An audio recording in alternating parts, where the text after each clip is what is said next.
what's wrong with me as a human being where I don't care about not only someone else's life, but my own life? Yeah. Right? How does someone else care about my life more than me? And that's when, That's powerful. yeah, my thoughts, it shifted at that moment. And I started to realize, like, man, I need to work on myself, Yeah. and that was it right there where I had a defining moment. This is a Dogs Train Home podcast. Stories of second chances, one person and one dog at a time. And I'm your host, Fix Little. So, welcome, Melvin. I'm normally perched when I do this, and this is the first time I'm like, got to figure out where to sit. Okay, no worries. I'm no just worries. gonna. So yeah,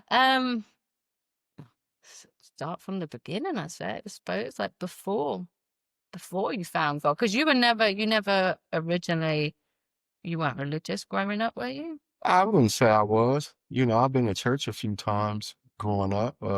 In fact, from the beginning, um, my mom and pops was together when they had me. Yeah. Happy family. I was a happy little boy. I was a junior named after my father. I was a daddy's boy. We were real close. Unfortunately, my dad was murdered when I was turning 5 years old. Um, that's when reality struck. Yeah. Experiencing that at such a young age, I didn't really know how to process everything that was happening. What I can say is we moved with my grandmother after my father passed, and her neighborhood wasn't the best neighborhood. Even though we were sheltered from a lot of the street activity, we lived on a dead end street.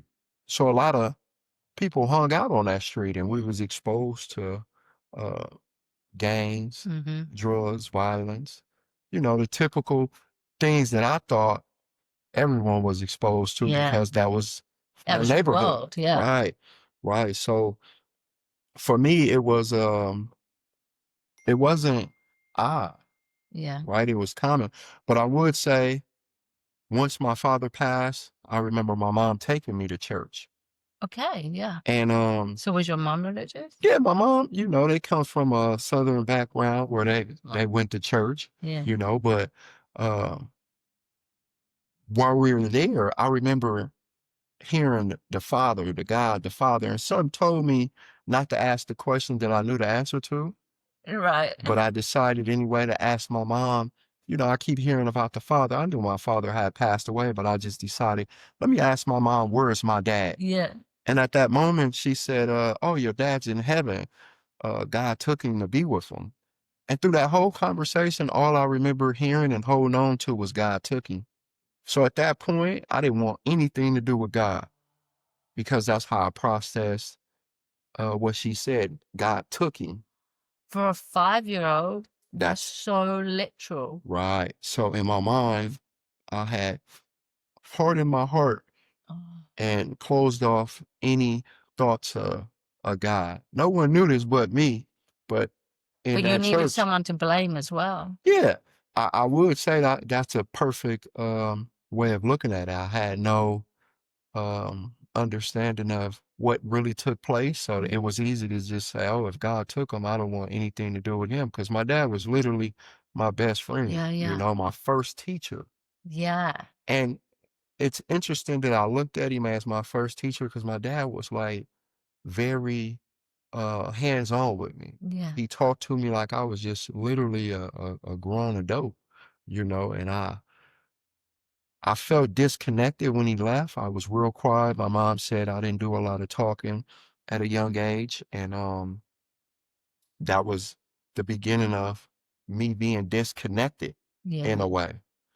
Moving forward in my neighborhood, you had so many kids that hung out, teenagers, and they always wanted to see the youngsters fight. Yeah. So I never at heart was just a fighter. So I'm gonna jump in there. With when you were saying, did you used to have to, because it happened in my neighborhood as well, because I didn't come from like the greatest of neighborhoods, but where you would group together and you'd watch them fight. It would be like not like an organized thing, but was it that type of? I mean, it really was like an organized ring. So what happened was I have an older brother of 4 years. So when I say 6, 7, he's 11, 12, Yeah. right? And his friends that was a little older than him, they had little brothers, little cousin, and they'd be like, hey, fight. And my brother, he knew I was tough because he would wrestle with me. And one day I remember them saying like, hey, have your little brother fight with this individual. Yeah. And my brother was like, well, my brother will fight with him. Yeah. And in my mind, I'm like, Yeah. no, I ain't, you know? Yeah. And it's like my brother knew how to push my buttons. He like, if you hit him, he gonna hit you back because that's how we was taught in our Yeah. household. If someone hits you, you better hit them back. Yeah. And I remember this like it was yesterday. I'm just hanging out on the fence, like I don't want to fight. I'm just out here chilling, you Yeah. know. And next thing I know, the guy swung. I remember he became my friend, but his name was Brian. And he swung and he hit me. And after that, it was like I might as well fight back. Game on. Yeah. Yeah, he hit me and we started fighting and then I end up being pretty good at defending myself. Yeah. So now they would always try to pair me up to fight with different kids my age and for me because it was advocated in my household to somebody put their hands on you, defend yourself. Yeah. You know, I'll never forget my mom telling me I went still crying that my brother was messing with me. And she was like, I don't know why you telling me he gonna hit you anyway. You might as well fight back. Yeah. And for me, that just clicked. Like, you're right. If someone's gonna put their hands on me, I might as well fight back. It doesn't make any sense for me not to fight back if I'm gonna get hit anyway, Yeah. Yeah. Yeah. you know? And then at such a young age, realizing that, okay, I can take it upon myself to defend myself, I kind of ran with it. Yeah. Moving forward, I started to realize that um, my mom's parenting style was confusing because I would go to school and someone would threaten to hit me or put they fist up, and then I'll start fighting. I get suspended, and then mom's like, "Why was you fighting at school?"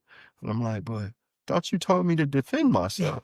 So that kind of was like Yeah. convoluted, but overall, That's funny because we bond on that quite a lot where we talk about parenting and like I mean, that's our first understanding to how to process the Yeah. world, right? And this ain't no knock to my mom as a single parent. She did the best that she could, you know, and I know she did everything out of love, Yeah. you know. We're human, so we're fallible, Yeah. right? We make mistakes. And with that being said, I chose to do everything that I did with a conscious heart, Yeah. right? Being that I was so impressionable at a young age, I seen the games. I Yeah. seen them having money. I seen them having the girls, Mm. the fame, Yeah. and I wanted that. Yeah. I was attracted to that lifestyle, Yeah. you know, and it had a lot to do with my fears and insecurities as a person, right? I wasn't the smartest at school. Yeah. So me chasing academics as a way out or me being able to excel in the school area wasn't something that was coming to me easily, Yeah. And you you know? knew that. No one had Right, to tell you that. right. No one had to tell me. Yeah. And then, you know, I didn't see any perks of being smart, Yeah. right? Well, what do smart get you? Yeah. You know, I didn't see that at Mhm. that age. But what I did see in my impressionable mind as a youngster was, oh, gang banging and Mm. selling drugs and being accepted by your friends, you know, that acceptance was important, Yeah. right? This is what the cool kids are doing, you know, and that's what I wanted to fit in Yeah. with. So for me, there was no other appealing option Yeah. at that time. And it is limited mind state. I made limited decisions, Yeah. right? So for me, it was easy to go in that direction. I already knew how to fight. Yeah. I wasn't a small guy, so You felt comfortable. felt comfortable. This was my norm, Yeah. you know. And with that, it started off as fighting, then carrying weapons, Yeah. then using them. Yeah. But I would never forget what ended up happening to me. Why I chose to join the gang was a park that I played basketball at. We was in the 6th grade, and usually the Samoans would come. And they were older, bigger, and they had played basketball, and we would just get off the basketball court when they come because we like, they're too big. Yeah. They ain't gonna let us play. So this particular day, my normal crew that I play basketball with, they left and it was getting dark and I didn't have to go home. So I'm like, well, I'm gonna leave. They all finna go in the house. I don't gotta go in the house. I might as well stay and play some basketball. Plus, I knew I was good enough to play with these guys, even though they were bigger. Yeah. I felt like I still can play. So I had called next, and what ended up happening, one of the Samoans was like, nah, you ain't finna play next. You too small. One of my buddies that was a part of the gang that I would eventually join stuck up for me. Yeah. I was like, hey, he with us. He could play. And I felt that empowerment and I felt that support from them saying, Connection. yeah. Yeah. And for me, it was like, oh, you will listen to them if I'm a part of them. So guess what? I need to be a part of this crew because they just stuck up for me to these individuals that was bigger than me. Yeah. So that made me feel empowered. Yeah. So next thing I know, I'm hanging around them and months later, if even that long, they was like, man, you gonna join the gang? If not, you gotta stop coming around here. And I was like, man, I'm already accepted. Yeah. They already showing me love. I need to be a part of this. You just need to say yes. Yeah. So that was my introduction to the gang life, Yeah. and it was a conscious choice. But But you didn't it was a conscious choice, but you didn't really have any other option because you had no other you're gonna get connection from somewhere, and you didn't have any other option for another connection. and you know what it is? I didn't recognize the other options I had, right? Yeah. Again, by me being so young, so impressionable, Yeah. and then not realizing that there are better options, Yeah. right? I was good at sports. I could have stuck with the sports, but at that time, not having a structure, not having a full understanding of how everything was going to play out. Yeah. Like, because a lot of times people be like, you know what you signed up for. If a person consciously knew that they signed up for death or life in prison, 9 times out of 10, they'll reconsider, Yeah. right? So, Like, you know it, but you've got an undeveloped brain and you don't know it. It's like the TV. It's not real until it happens. exactly, exactly. And I never forget that I had went to juvenile hall and a known gang member at the time had came in to talk to us about the choices that we were making. He said, look, you're going to start where you at right here in juvenile hall. You're going to either get a camp program, go to the California Youth Authorities, or spend the rest of your life in prison or end up dead. Those are the 5 different options. And I experienced all of them, except I'm still here breathing, Yeah. So once I started to realize that, man, the choices that I'm making is the reason why I'm in these situations, part of me started to wake up. But before I get to that, it was me just wanting to be accepted. Yeah. That's everyone. Yeah, That's even me as a 40, mid 40, 46, I forgot how old I was. I'm 46-year-old woman. I still feel it with now I'm in America. I've been here 10 years, but I've moved. I'm in a different county. I'm trying to get in with the school mums. And I still sit here and want acceptance. We all want to be accepted and well, we're gonna fit into a group that it's just our nature. for sure. And I think for me was just that. Initially, I didn't have hatred towards people. Yeah. Right? I was the kid that played basketball that was cool with everyone. Yeah. What I started to develop was if you had a problem with me, I have a problem with you. That was the attitude that came with the game. Yeah. Uh, my former gang was beefing with people that I didn't even never know nothing about. Yeah. So I'm like, I just don't like them because they don't like us. Yeah. Or I just You don't like become an them, us. yeah, because they didn't like you. Yeah. And I'm like, I never really had a problem with these guys Yeah. prior to this. But accepting that and moving forward, I started to just change my whole identity Yeah. again to fit in, Yeah. you know? And after a while, I ain't gonna lie, for me, it got tiring. Mm. It got tiring trying to be tough, Yeah. right? Um, Speed the story up, I end up going to prison, getting sentenced to life. Uh, And isn't that where you kind of figured it out? yeah, yeah. Having Just so the listeners know, Melvin is actually on our board. So we've had many of these discussions. So I know a lot already about you, but right. just to the listeners though, we are already friends and you are heavily involved in our organization. So sorry, yeah. No, to that point, uh, let's get into that. Yeah. So, home now for going on 3 years. And it was Dogs Train Home that actually gave me my start to where I'm at today.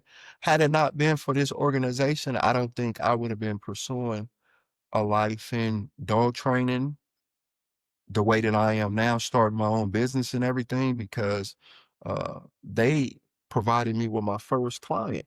You say they, but it's you now. Well, It was only yeah, me and Isaac to start with, yeah, and it now was it's only you us two. two. Yeah. But Dogs Training Home Yeah. provided that platform for me to connect with Nikki from Mad love. Mad Love Animal Rescue and training her with her dogs. And then she seeing that I had good qualities as a trainer. She Yeah, started to, you're like her best. You're yeah, her go-to trainer. right. Yeah.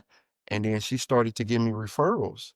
And once she gave me referrals to one client, they started to refer me to their friends, and it was just like a domino effect, a snowball effect, to where it just grew bigger and bigger. And now, um, in the last 2.5 years, with just her clients alone, I It's can't even it's a tell big you how start. much, yeah, And then much that set business you it onto, brought but me. before we get onto dog, we'll have to go back to what got you there. Like, how did you, so you're in prison. Yeah, How so did you find, you know what? So at this point, I had been in prison for 11 years.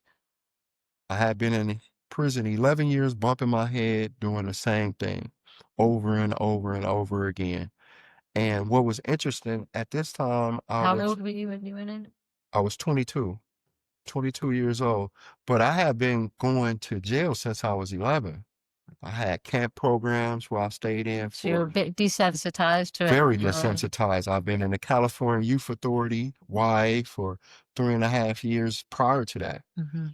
So, when I came to prison and when I was 22 in 2003, when I first got locked up, it wasn't until 2013 that I realized that I had just basically been living the same way for the last 20 years, Yeah. right? Since I was 11, now I think at that time I was 31 years old. I felt like I've been living 20 years the same way as the 11-year-old because that's when I joined the game. No, you know what's funny? Yeah. Is that like 11 years old? Something switched in me too. It's not the same, but it's when I picked up, I stole my dad's cigarettes. No one told me to smoke. Hmm. I was like, I'm just going to go down the local park. And that's when I got involved with, there were gang members in England that used to go to that park. Of course, they saw me smoking. They were older and they was like, hey, wanted Yeah. to talk. That's funny. So it must be something maybe around that age where your brain's like, I want to set out on my own. Well, they do say that we lose our natural ability of being scientists, right? When we're curious about life, Yeah. to where now we start thinking that we know everything about life, and now we just want to start living it You on want to our be own you want to terms. be a man at 11. I want to Right, be a yeah, woman at 11. exactly. And I started stealing my mom's car at 10 years old. Like literally, they would go to sleep at night, and I would take it and go driving around because I like driving, Yeah. right? And they still from my mom used to put me in her lap when I was a kid, and Yeah, I yeah, fake yeah. drive on her lap. Yeah. So from there on, I was excited about driving. So once I learned the gears and the It was gas, a different world then, though. There wasn't as many cars on the road. The yeah, parents weren't quite as involved. yeah, they wasn't that strict. You didn't have to have baby chairs in the Yeah, car, baby yeah, you seats, and didn't. so yeah, that's where my infatuation with driving started. And once I was taking her car to different places at such a young age, teenagers be like, "Man, you got a car? Like, how you get a car?" And, I was But just you don't do it now, like, kids I remember I used to sit in the car outside church, and I remember my parents used to shout at me because you would pump the gas, and they'd be like, "Don't flood the car." mhm. Kids don't really do that. You don't just leave them in a car to play on their own. We're like, "Oh, that's dangerous." Right, right, times has changed, Times definitely, will change. definitely. So I interrupt. Yeah, go on. So No, you're like um, yeah, I just 2013. 2013, I end up assaulting a police officer. He came in my cell to search, and I started fighting him because I had some contraband I didn't want him to get, and I ended up going to the Hove, which is as said, it's like a separate place that they send you when you're getting in trouble on the main line. It's detention, sort of. So he came to the hole to talk to me, and he was like, I don't know what got into you to make you want to assault a peace officer.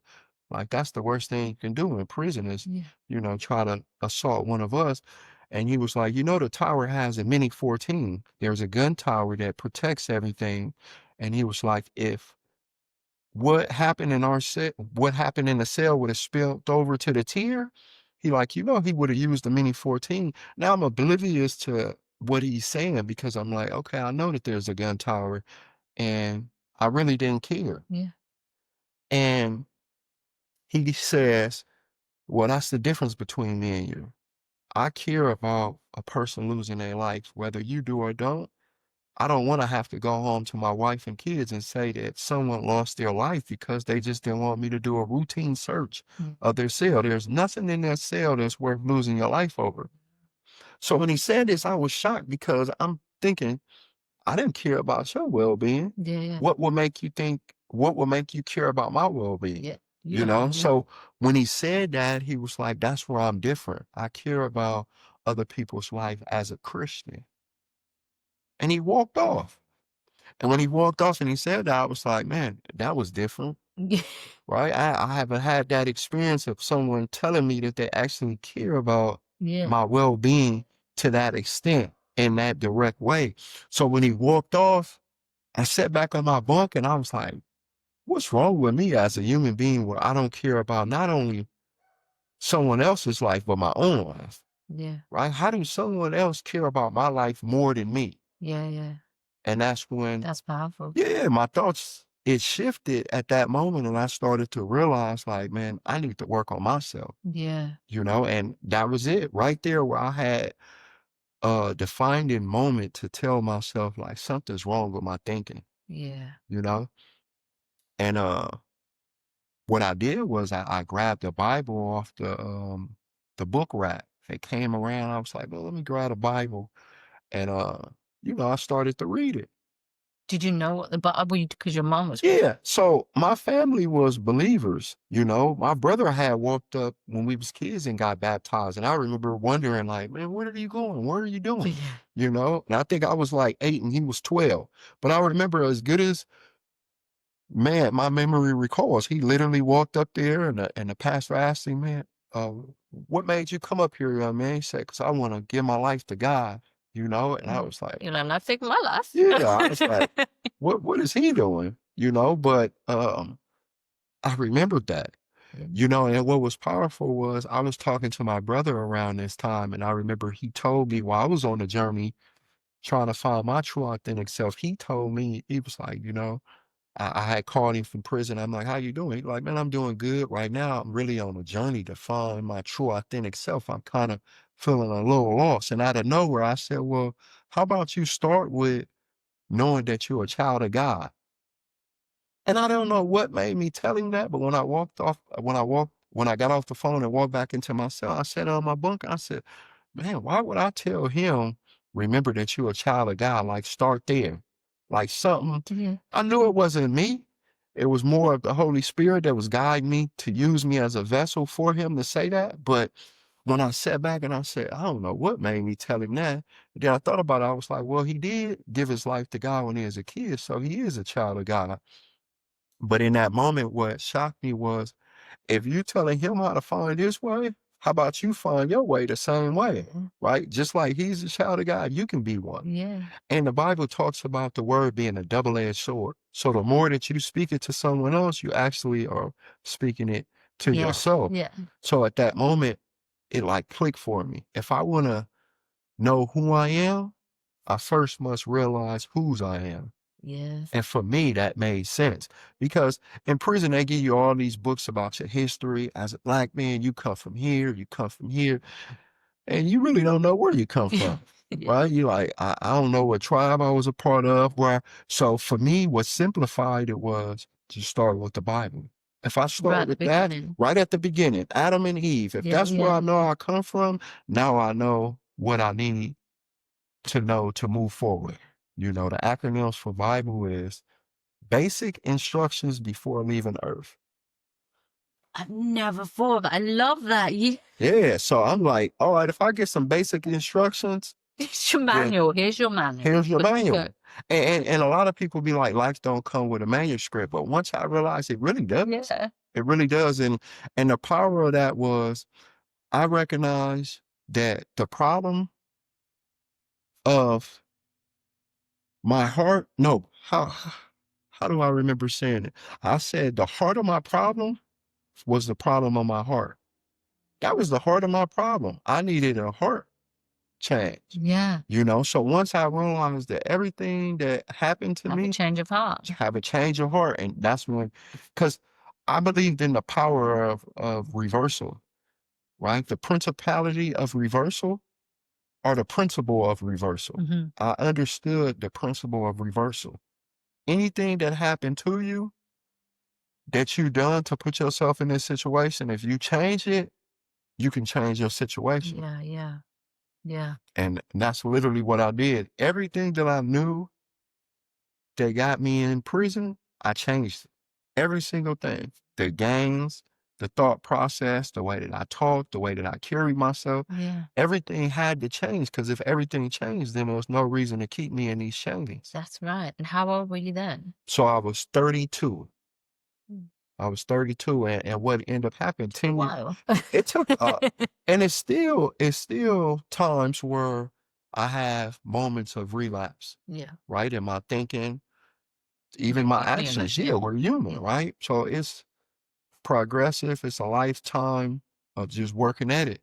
But what ended up happening was in those 10 years of me working on myself, laws changed where they said if anyone came to prison with a life sentence under 25, there are scientific studies that show that your brain don't fully develop till they say 25, right? Longer now, But probably. yeah, they just said it. They said your brain don't fully develop till well after 25. Yeah. They just put a cap on it because they felt that And that was everyone's fair. different anyway. I'm definitely immature, so mine 100% took longer. And I would say I noticed as soon as I turned 30, 31, my mind did start to take on a shift that I started to tell myself, like, how am I 30 years old and still subscribing myself to ideologies and beliefs that I gravitated towards as a little Yeah. kid? Yeah. You know, because if you think about it, people don't wait till they get in their 30s and 40s to join the game, Yeah. It's right? done when you Yeah, it's usually done when you're young, yeah. right? When you're a lot less mature. Yeah. So when I started to get in my 30s, I started to be like, why am I still talking about I'm a gangman, Yeah, yeah. you know? And then what really, Because then that became, like, young. yeah, You it need to just, grow. yeah, it just, I just seen the immaturity of it. I'm like, I'm still thinking like how I thought when I was in high school Yeah. and I'm an adult. Yeah. I'm still like, something's Yeah. wrong with that, right? And then this what really got me. I'm in prison acting like I'm tough. How am I tough when a police officer can come and tell me to take off all my clothes for them to search me and I comply? To me, that wasn't tough. Yeah. That was conformity. I play tough when I want to be tough, but Yeah. then when I know I don't have a win, guess what? I'm as nice as need to be. Yeah. And for me, that beat up my spirit, my ego. That ego The ego. was Yeah. crushed, you know, because I never liked it to be violated like that. Like you're very much so, however you want to play it in your own mind, but when someone tell you to strip off your clothes and I don't mean to be vulgar, but to squat and cough, Yeah.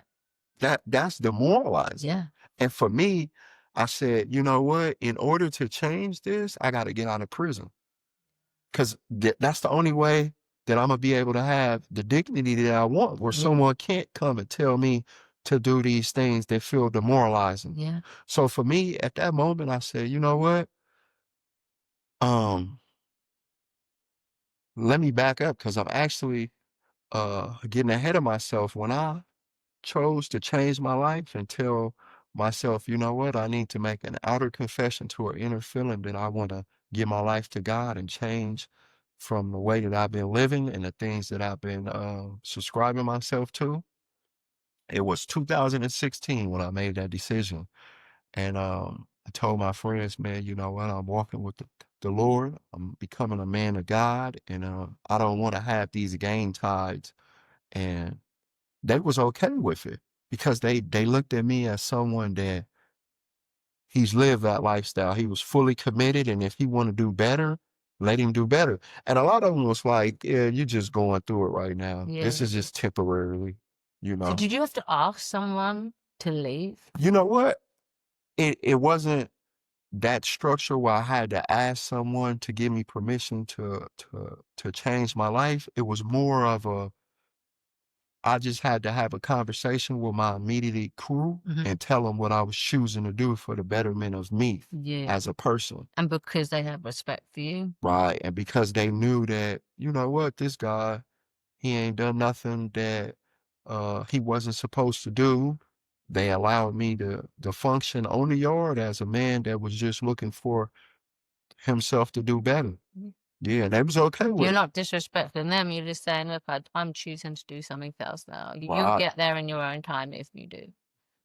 And it was hard because a lot of them didn't think that I was really gonna make that commitment. Yeah. They thought I was gonna have one foot But in and one foot yeah, out, yeah, yeah. so that was a challenge within itself, Mhm. But, Well, yeah, because in a way, you wanna change something, and the people you look up to, they're saying you can do it, then they don't believe you can. So in a way, that was strong of you to then prove them wrong because absolutely. they're your people. Exactly. And, it definitely was hard because these were the people that I was used to hanging around with, you know?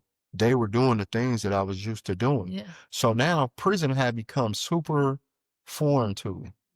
It had become, very uncomfortable. 'cause you wanna be there. Right. And because I wasn't doing the things that I once did that made it comfortable for me, Yeah, right? I wasn't smoking weed. I didn't have illegal cell phones. your mindset's changed. Right, It's right. not a badge of honor It's anymore, not a it's badge something of you honor. wanna Get yeah, rid of. So all that was like, it was hard. yeah, It was hard. But what ended up helping me the most was I really immersed myself into the church. And I started to realize if I wanted better, if I wanted different, then I had to do something different. yeah, Right? So I started to work out, play basketball, read, keep myself busy, yeah. keep myself busy. And You learned to read and yeah. I like that story. I like that story. So true. Me being dyslexic. Yeah. So what ended up happening was when I was in prison, I would always ask people about the books they read, and I'd tell them to tell me about it. So one of my best friends at the time was like, "Bro, why you always ask people about the books? Why you just don't read them?" And then I was like, "Yeah, because I can't read that good." He like, "Well, I mean, you ain't got nothing but time. You might as well start now." So he had told people, "Man, stop telling him about the books. If he ain't gonna read them, don't tell him about it." Yeah. And then we end up arguing. And he was like, "Bro, how you know they ain't lying and just telling you what they want you to know?" Oh, in the books, yeah. Yeah. He like, they could tell They you can anything. manipulate you. Yeah. So read it yourself. And when he said that, he said, the same with the Bible. People will tell you anything, but if you don't read it yourself, you'll never know. And what was interesting about that was reading had changed my life.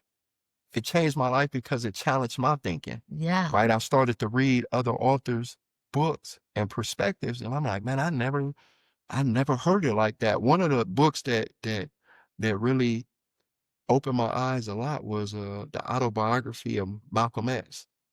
Oh, I've not read that.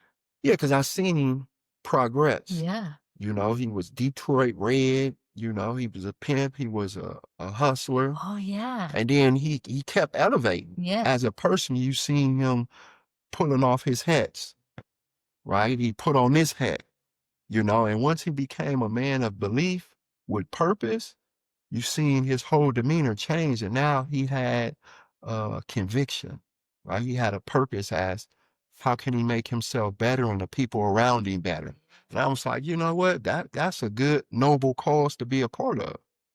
So Yeah. it made me dig deep into what I believed in and what I wanted to become. That's great because that's a good role model. So, like, he fucked up, Exactly. excuse my language, and he dug himself out of it, and he Absolutely. held his head high. And never thought of it like that. Yeah, and that's what reading provided for me. It provided me to see different elements of a lifestyle, right? And I think that's something that I want to do in the community is show people that they do have options. You don't have to stay where you at, Yeah. you know, and Yeah. that's one thing that I feel like is lacking, Yeah. right? People thinking that they have to stay in this depression, have to stay in this bondage when you can break free from it, Yeah. you know? Because I suppose, in a way, to elevate, you kind of get a little bit like imposter syndrome. I mean, I think, yeah, to that point, you have to be able to believe that you can become something different, Mm. right? Because I wasn't always a gang member, Yeah. right? I became that. Yeah. You know, I worked hard to become the big bad Yeah. individual that I thought I was at that time. Yeah.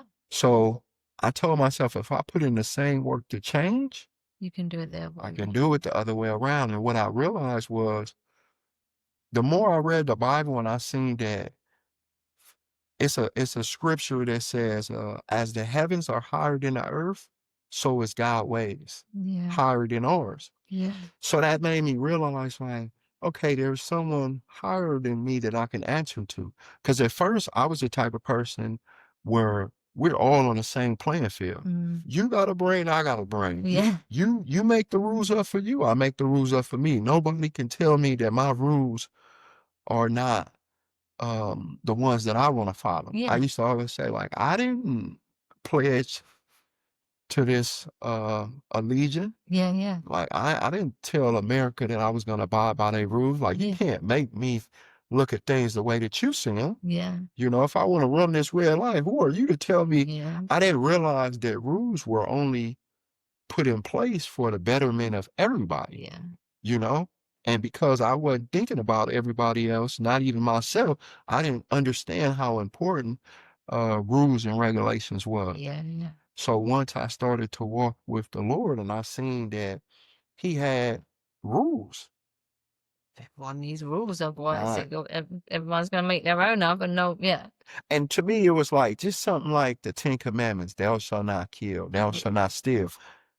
Quiet as kept, that hadn't been advocated to me in a long time. Yeah.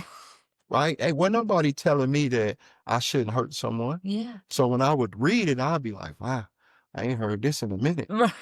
You know, and I it's forgot funny. about that rule. Right. It's funny, but it's so true. Mhm. Especially in the place that I was at. We advocate violence. Yeah. Violence is key to survival Yeah. where we at. So we think.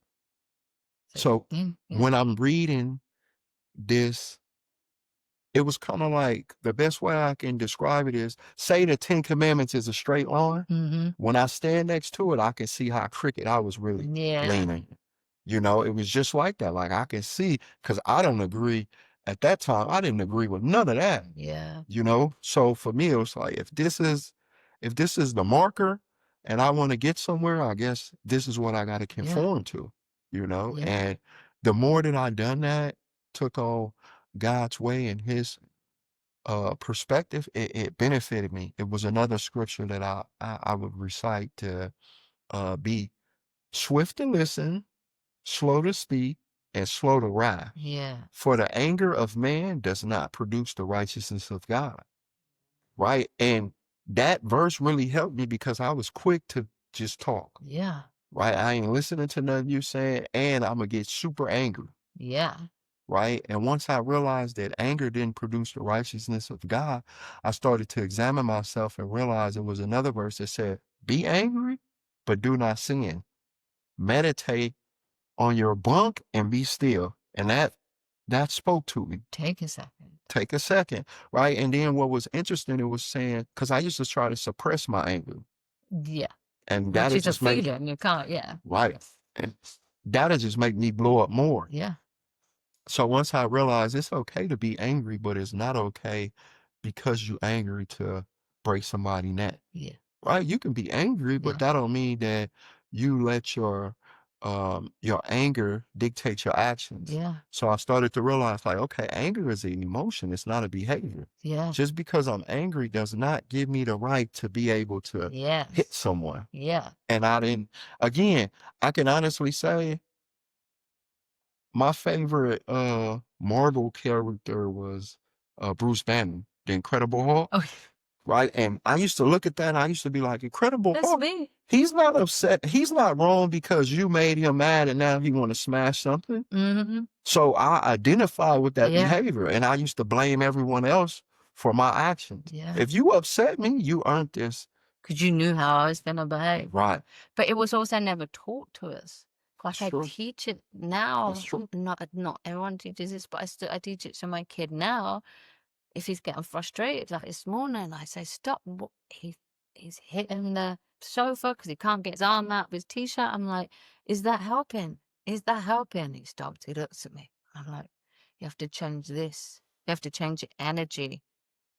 So I slow him down. I'm like, "Now you've got two choices. You can try again with a different energy, or you can ask me for help." There you go. He actually tried it again and did it. I went, "What happened?" He went, "Energy." But no one's teaching that to the Exactly. kids. And I agree because I even told myself, if and when I have kids, I'm not gonna tell them to fight. Right? I'm gonna tell them, you come tell me as an adult, I'll take care of it. Yeah. If someone hits you, I'm not gonna tell you to hit them back. You find the nearest adult that can handle this situation, you get to safety Yeah, yeah. and And and, then that and get dog some needs help. to model it for you so There, that there- you know how to handle it. yeah, They can't because handle it. they can. And I know with kids now, if you tell them it's okay to fight or you give them an inch, they gonna take a mile. Yeah. Especially in the community that I grew up in, and the kids that I see, they fight. They ain't looking for no Yeah. help. They ain't looking for nothing. That's Blake's problem. He deals with everything himself. He doesn't come in and do he did this to me. He deals with it in the moment himself. And in a way, I feel bad because when he was younger, I didn't give him the permission to come and tattletale. We actually used to be like, "Don't tattletale." And now I'm like, "Please Yeah, tattletale, but you're yeah. going to handle it yourself." Because we live in a society where they frown upon telling, Yeah. right? And when I really sit back and think about it, like, who makes that cool? God say, come to me with everything. Yeah. Tell me Yeah. everything, right? And I think as an adult, when it comes to our kids, we got to be able to tell them, you need to talk to us. Yeah. Because I was holding so many secrets in that you only as healed as your darkest secret. Yeah. So if you're not able to talk about things and open up, how can you get healing? How Yeah. can you get proper guidance? And let go of the shame that carries with it. Exactly. Yeah. So I'm so against, telling the kid don't Mm. uh tell, don't talk to you. Mm. All that, man, I want my kid to tell me everything. Yeah, you want them to tell you everything. Also, seeing it from the other person's perspective. Absolutely. Like he told me yesterday, a kid punched him in his, and I know this kid is quick to temper. It's his MO. Blake is, if you do something to Blake, he's gonna call you an effing idiot. That's his voices. That's where he goes. So he said, "This kid punched me in the chest," and I was like, "Oh, okay." So I just listened to him. He was like, "Yeah, I kept tapping him on his shoulder. I just kept tapping him, and he wouldn't turn around, so I kept tapping him, and then he just hit me." And I was like, "Man, that's not right, is it? Is it? No, no." "Do you think if someone kept tapping you on your shoulder, it'd be really annoying?" And he's like, "Yeah." I was like, "Do you think that's why he turned around to hit you?" Like, take the time out to explain that the other person had a human reaction as well. No, it's Mhm. not right, Right, right. but ask the why. Like, at least look for the why. Because if you can't see why someone did something, you're not seeing them as a human. Absolutely. You're not seeing their needs. And you know, it's interesting that you say that because now I'm so mindful of the next person's situation Yeah. and the way that they may see things from their lenses. Yeah. We all got lenses, you Yeah. know, just like you can't wear my glasses because my medicine in Yeah. them might be a little too strong for you. So I know that we see things different.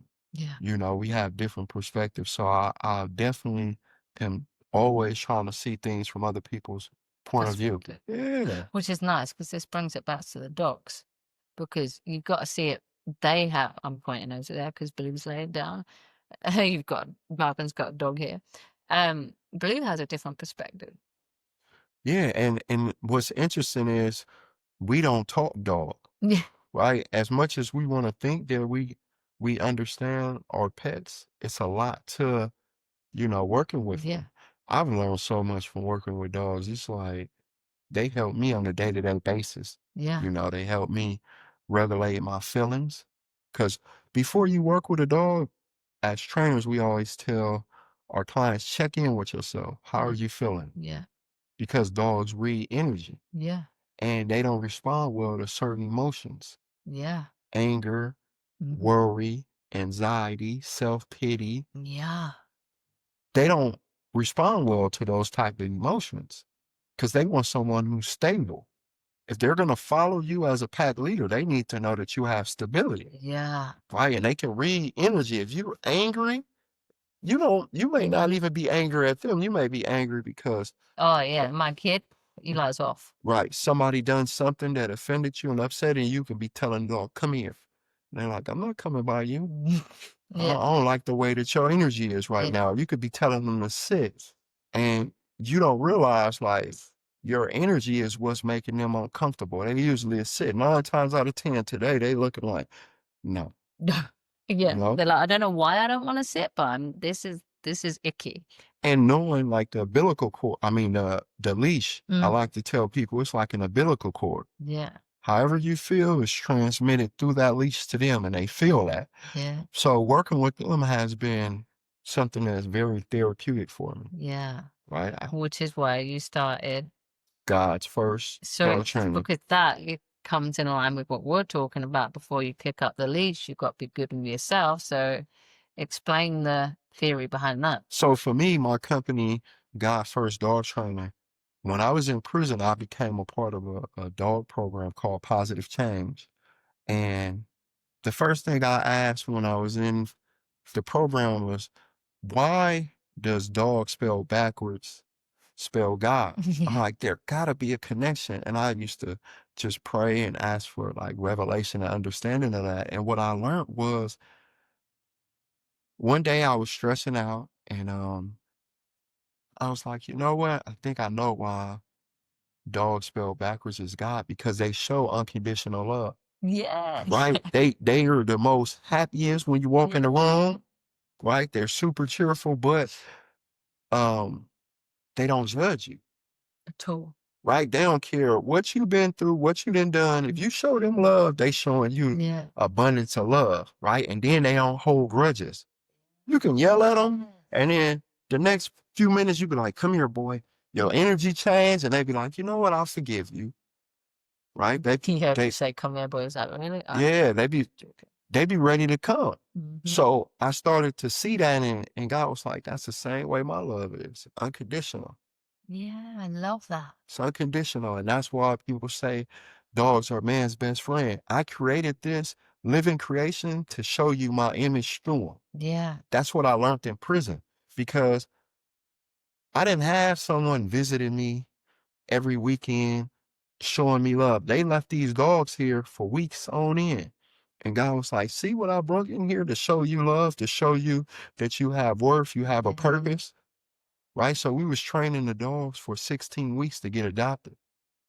And in those 16 weeks, I was learning how to had to take responsibility, to care for something other than myself. Yeah. Because we had to advocate for these dogs on the yard. People be wanting to pet them, and some of them be nervous. We like, yeah, bro. Change your energy. Yeah, we can't let you pet them right now because we're trying to build a confidence, or we trying to keep people away from them.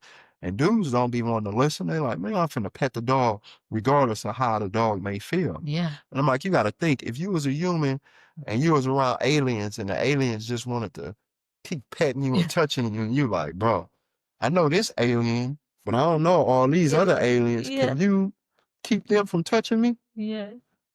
And they be like, okay, that make a little sense. But long story short, I was just noticing there's so many similarities with dogs that I was able to connect with on a level with God, Yeah. right? Because, for instance, this dog don't know that as a human, I can provide a way more beneficial lifestyle for them than they would be able to provide for themselves living out in the wild, Yeah. right? They don't have to worry about shelter. They don't have to fend for food. I provide all that for them. So when I would read the Bible and God be like, well, you don't know, as a human being, I could provide you with a far more beneficial life with more purpose, Yeah. more fulfillment, only if you allow me to give you guidance and perspective. Yeah. And just like they're wild in their nature and your sinful nature, you wild. Once you let that go and let me give you guidance and lead you, guess what? You can have a better lifestyle. And I started to make that connection when I was in prison. And little by little, the more that I gravitated towards his way and his words, my life started to change. Yeah. And for the better. When I end up going aboard, they says, we've never seen someone change like you have. Well, this is what the deputy commissioner told me at my board hearing. They said, from when you was 11 all the way until you was 31, you have been documented in trouble every single year. Every year we have from when you was 11 to 30 years, 31 years old, for 20 years, you have never not had an infragment on your record. Every year. Every single year. And then nothing. And then for 10 years straight, you don't have a blemish. How is that possible? We know that you're not playing the system. Yeah. There's no way that you could have went this long without any type of infraction. Yeah. Yeah. And I told them, man, I just started walking with the Lord. And they was like, you know what? We could see it. You don't even have to explain who you are to us today, because just like we got documentations of you from when you first was ever arrested to what you've been doing in your groups, how you've been living around uh, your I get choked up a little bit, but how you been living since you've been in prison for the last 10 years, like. Yeah. And what was interesting was I didn't even know the significant change. I noticed it, Yeah. but it had become easy.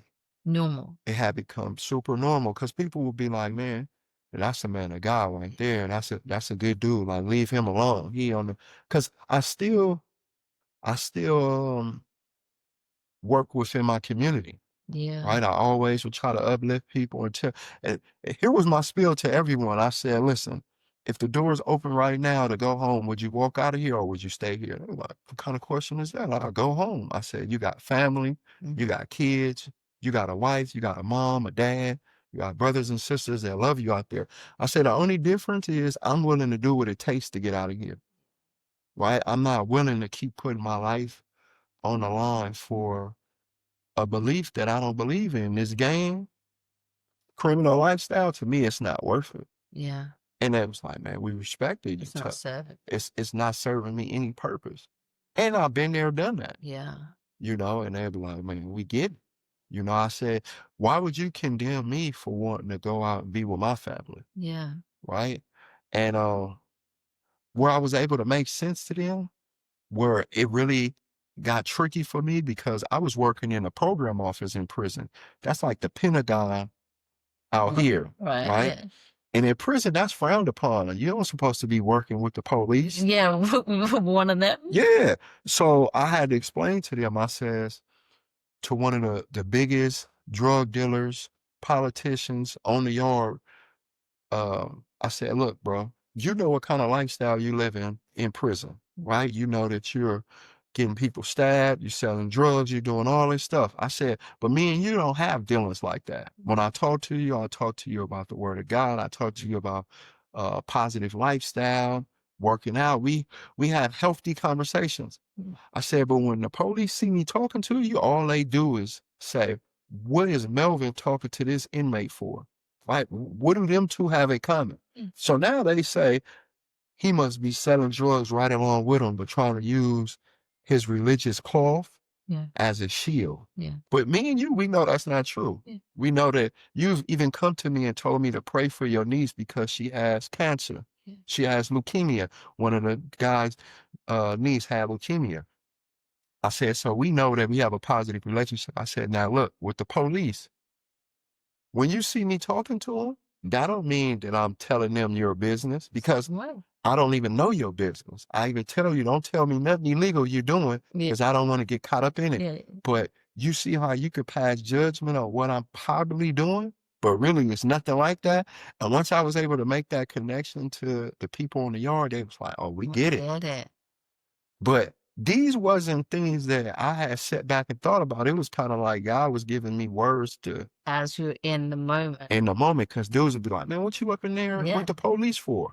Yeah. And I'll be like, what you mean? It's a job. I take the trash out. I'm like janitorial. Yeah. You know what I'm saying? Like, But still. what do you mean what I'm doing up in there? I don't even know what you got going on. Why do I need to tell them what you got going on? Don't tell me your business and I can't, then you know I'm on the street. So dudes used to respect what I was doing. I'll go to their cell and I'll knock on the door and they'd be like, what's up? Like look in the window. Who? I'm like, no, I ain't finna look in your window. I'm just right here at your door. Hey, look, man, you need to report here at 9:30. I got a ducket for you. And they'd be like, bro, you don't never look in the cell. Like, why you don't? It ain't my business. It's not my business. Right? So my dad used to tell me, stay out of other people's business. Yeah, I ain't trying to look in your window. Yeah. You know, and once they started to see me conduct myself like that, they're like, oh yeah, bro, super solid, he cool. You know, and I was, by the grace of God, I was left alone. Like dudes really started, even the shot callers, they started to like just be cool with me. Yeah. You know, because they was like, man, he really got a tight program. He really trying to, and even when I got parole, man, I had dudes doing this. You know, dudes was making bets. Like, some people was like, man, because a lot of people knew my lifestyle before I changed, and they like, bro, you got staffer sauce. You literally didn't assaulted police where you didn't picked up time for. You really think they gonna let you go after you hurt one of theirs? Like you don't go home from. You're not going. Yeah, you're not going home. Like it looked good, but they not finna let you go home. And you know, by the grace of But God, now here they I see am. it, they're like, okay, well, if he can do it and I'm put the time in. You got to put the time in and you got to want to change. And a lot of things that I'm telling you now, when I used to talk on that phone, it's recorded. So they hear my conversations and they know that, oh, this So is. they know it's real. You can't have that much of an act. Right. You drop it at some point. And that's what they said. They said, we could tell by the phone calls that you was making and the people that you was talking to for all them years and the way that you was talking, like, this ain't no occasional act. It's intrinsic. This is a permanent attitude who you are today. And so before we forget, that I want you to explain, because I really, really like the ethos of God First dog training. How do you put that into practice? So that's basically, you have to find yourself before you pick that leader. That's a good question. So I say, in order to obtain balance in your dog, you first must receive balance from God, right? Because if you want the dog to be balanced, it's things that you have to work on within yourself to help balance the dog. Because a lot of people will come with like, just say worry, right? Anxiety. We all worry as people. That's just a common emotion to have, right? And if you're unaware of how to work with the dog, that's a worry. Yeah. Right? How's this dog going to respond when I walk past this other dog? Because usually the dog start barking. Yeah. Right? So with that, I tell my clients, the fear that you have, God says he haven't given us a spirit of fear, but of love, of power, and a sound mind. So how do we work on that fear? Yeah. Where do your confidence come from? Yeah. right? So I dig into that with my clients, right? I talk about having confidence. Now, here it is. I'm showing you how to work with your dog. Let's walk past the dog, and I'm gonna show you how to work with your dog to where they don't react to this other dog when they pass by. My energy is no different than your energy, Yeah. but I know that I'm able to transmit to this dog, you're safe around me. Yeah. There's no reason for you to lash out. And I Mhm. show them that. And then I keep working with them to say, forget the past Mhm. and how this dog responded. Today is going to be a different day because you have power in the belief that Mhm. you have the strength that God's given you. Yeah. So they practice that. And now they start to see, like, yeah, I Yeah. can do it. Because it just comes with you having the belief of understanding that this dog is comfortable with me because Imma take charge, Yeah. opposed to before, I didn't know how to take Yeah. charge. Yeah. I was scared myself. So you're training the human. Train the human first and foremost, because It's you're the like God captain. therapy, and then you can know your dog. And the reason I was able to make this connection, because people in prison used to ask me about the dogs that I work with, like, "Bro, how do you work with them?" They in the program with me, and I say, "Honestly, bro, I be reciting scripture when I be walking on the yard." Yeah. I really be reciting scripture, and that keeps me calm, and I know that the Yeah. dog is feeling my calmness. Like, And I like that. And I like that even because you know me, I'm not actually religious. right. I'm spiritual. But like you say, back to the point where if you pick the books up and you read it yourself, then you get to say how you portray that scripture. So Mhm, even though I'm not religious and I might not necessarily believe everything you believe, when you talk to me about scripture, when you tell me the verses, I always can still connect to that mhm, because I can put it into, oh, I don't say God, I say universe. We're all praying to the same thing. At the end of the day, that's the way I see it. okay. So I like the fact that it doesn't matter that it's God first, it's still therapy for you. And you can take from that what you want to take from that. Absolutely, and I think that's my thing. I tell all my clients, "Look, if you don't believe in the God that I identify with, put use to whatever it is Mhm. that you believe. Fill in blank. Fill in the blank. Mhm. For me personally, I know what it is that sustains me, what changed me, and keeps me going forward. Yes. I'm only giving you the tools that I have. Now, if you just want your dog trained and you don't want me to speak to you about the God-centered peace that we have, I can train in that way as well. But for me to really give my clients what I know to be Yeah. a solid foundation, I start with God first. 100%. Yeah, Because it is the human first. It's helped me so much. definitely. Even before you came today, got the dogs, I knew to come and meet you outside. I still spent the time because Eli's so excited at the moment. And I knew it was my energy. How, not even like when you say how you pick up the leech, literally how I was bending down. Am I going down really quick? That's going Mhm. to hype him up. So I bend down, take my time, stand, wait until he's calm, put it on his head, walk slowly. Like Absolutely. everything, even your movements. But by slowing my movements down, slow my emotions down. Yeah, Because I do grab that leash sometimes and run out the door. and that's what it is. If you have an anxious dog that's super excitable, you have to now change your energy to slow, Yeah. to calm, Yeah. not excited, Yeah. and then the dog will start to gravitate towards that energy. Yeah. So, yeah, And it's you've got to accept that. Yesterday I took him out with Blake and Blake's just running down the road and I'm trying to get him by my heel. And then I thought, he, I've got a kid running in front of him. He wants to, it's not going to happen. yeah, So I'm going to have to lean into this walk and let him keep pulling him back and just be like, okay, it's what it is. It's an excited walk today. We're not walking, we're out on a run. yeah. Like it is what it is. It is what it Yeah. is.